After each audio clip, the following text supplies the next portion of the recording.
Maudgalyayana, the enlightened son of filial piety.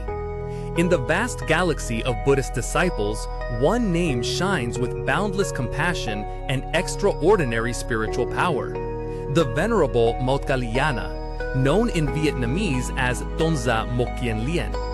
He was not only one of the Buddha's chief disciples, but also the embodiment of filial love, a virtue revered in both Eastern and Buddhist traditions. Mokkien Lien, along with Sarelloyphat, Sariputta, was considered among the two greatest disciples of the Buddha. While Sarelloyphat excelled in wisdom, Mokkien Lien was unmatched in spiritual power, having mastered profound meditative attainments and supernatural abilities. Yet, behind his spiritual achievements lies a story that has touched hearts for over 2,000 years. A story of a son's boundless love for his mother and his quest to save her from the torments of hell.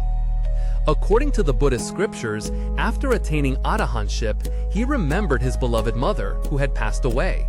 With his divine eye, he searched for her across the 6 realms of existence. To his horror, he discovered that she had been reborn in the realm of hungry ghosts, Nakwi, a place of intense suffering and torment. Her body was skeletal, her hunger insatiable, yet everything she touched turned to fire and ash. She had fallen into this state due to past karma, selfishness, greed, and especially because she had hoarded food, giving none to the monks and the poor. Overwhelmed with sorrow and compassion, Mokkien Lien tried to offer her a bowl of food through his powers, but the moment it reached her lips, it turned into flames. Even with his immense spiritual abilities, he could not save her alone. Distraught, he turned to the Buddha for guidance. The Buddha then revealed a profound truth. Individual effort alone, even by an arahant, cannot alter karmic consequences unless it is supported by the collective power of the Sangha, the community of monks and nuns practicing in harmony.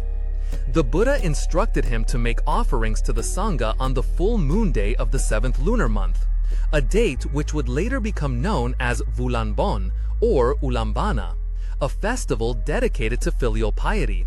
On that day, monks who had completed their summer retreat would gather.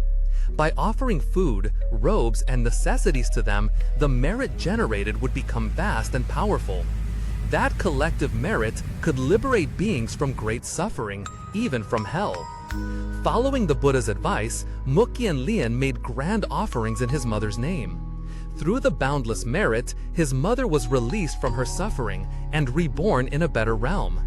The heavens rejoiced, the earth trembled, and from that moment, the tradition of Vulan, the season of gratitude, was born, a sacred time when people express their deepest respect and love for their parents, living or deceased.